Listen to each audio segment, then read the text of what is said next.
kalian semua akan masuk ke alam pengajian tinggi.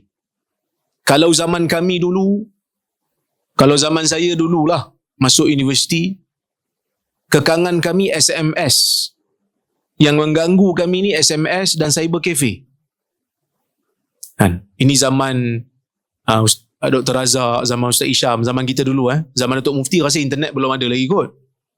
Kan? Zaman kami ni pergi cyber cafe. Lepas tu SMS. Tapi kurang sikit gangguan kerana satu SMS nak dihantar. Berapa sen? 30 sen. 30 sen. Sebab tu banyak short form. Kadang-kadang space pun tak ada.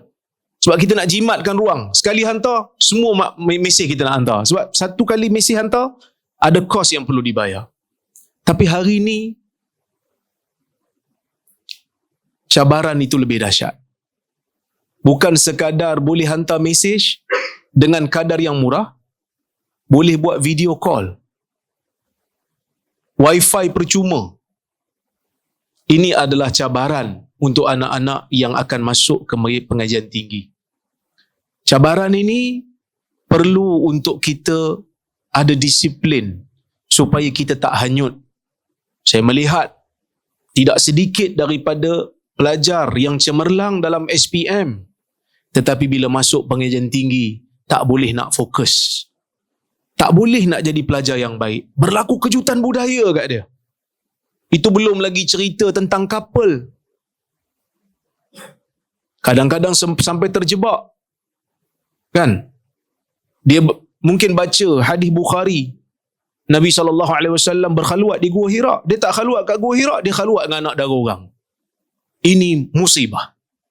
Kalau dia bersendirian dalam keadaan dia mengulang kaji pelajaran tu bagus. Tapi jangan sampai kita terjebak dengan isu-isu sosial dan isu-isu akhlak. Kita dah bagi pendidikan yang termampunya untuk menjadi Muslim yang baik, untuk menjadi mukmin yang baik di Smart IQ. Pastikan apabila kita sampai ke pengajian tinggi, kita menjaga maruah diri, menjaga nama baik keluarga, menjaga nama reputasi sekolah dan menjaga nama baik guru-guru supaya kita tak rosakkan bila kita sampai ke pengajian tinggi. Pastikan kita sentiasa bermulazamah dengan guru-guru di pengajian tinggi. Apa pun bidang kita. Pastikan apabila kita masuk dalam bidang tu, kita menjadi orang yang pakar dalam bidang tu. Pastikan. Pastikan bila kita masuk dalam apa saja bidang di pengajian tinggi, kalau orang nak berbicara tentang bidang itu, dia teringat nama kita. Jadi pakar. Jangan belajar main-main. Kerana kita belajar tadi ni, kita belajar di Smart IQ ni, keluarga telah memberikan pengorbanan, bayarkan yuran untuk kita. Penginfak. Tadi Ustaz Rosli sebut tentang break even kan? Kita belajar ni yuran mak ayah bagi. Ada juga penginfak yang bagi. Kita ada seorang penginfak yang tak pernah miss sejak 2017. Setiap tahun dia bagi dana kat Smart IQ. Ratusan ribu.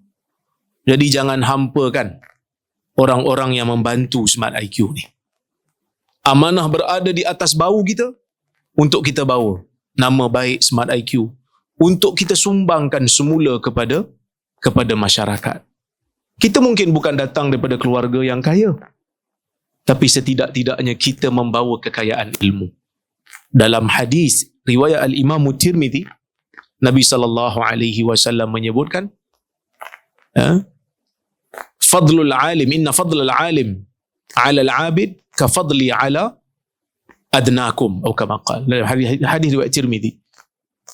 Kelebihan orang yang alim, orang yang berilmu berbanding orang yang kuat beribadah seperti kelebihanku berbanding orang yang paling rendah darjatnya di sisi kamu.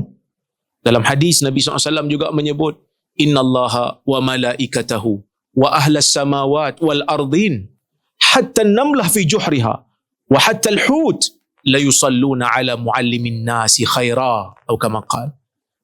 Nabi SAW mengatakan, sesungguhnya Allah, para malaikat, makhluk yang berada di langit dan makhluk yang berada di bumi, sehinggakan semut yang berada di lubangnya, di sarangnya, dan juga ikan-ikan yang berada di laut berselawat, berdoa untuk orang yang mengajarkan kepada manusia kebaikan. Siapa yang mengajarkan kebaikan pada manusia?